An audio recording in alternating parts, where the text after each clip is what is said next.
મધ્યપ્રદેશના ખાંડવા જિલ્લામાંથી પુનાસા ક્ષેત્રમાંથી એવી જાણકારી આવી છે કે જે સાંભળીને તમારું દિલ હચમચી જશે. માણસાઈ પરથી ભરોસો જ ઉઠી જશે. એક 90 વર્ષના ઘરડા દાદી જે એમના ખેતરમાં બનેલા નાના મકાનમાં એકલા રહેતા હતા.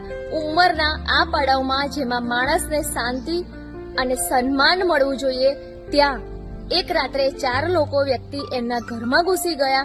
એ 4 લોકોએ એ રાત્રે બધી સીમાઓ પાર કરી દીધી જે તમે વિચાર્યું પણ નહીં હોય. એ લોકોએ 90 વર્ષના દાદી જોડે એવું ગિલોનું કામ કર્યું, એવું દુષ્કર્મ કર્યું કે વિચારો એ દાદીની શું હાલત થઈ હશે. હવે એની જિંદગી કેવી રીતે જશે. એટલું જ નહીં, એ ઘટના પછી દાદીને એક ખાટલા સાથે કૂવામાં ફેંકવાની કોશિશ કરી, પરંતુ આજુબાજુના ખેતરોમાં લોકોનો અવાજ સાંભળીને એ લોકો ડરીને ભાગી ગયા.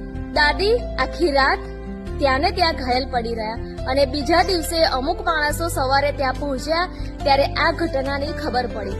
ત્યાં પોલીસ પણ જાંચ કરી રહી છે અને આરોપીઓની તપાસ પણ ચાલુ છે.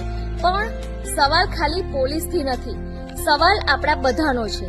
કોઈ પણ સમાજની ઓળખ તેની ઇમારતમાં રહેલા ઘરડા માણસોના સન્માનથી થાય છે.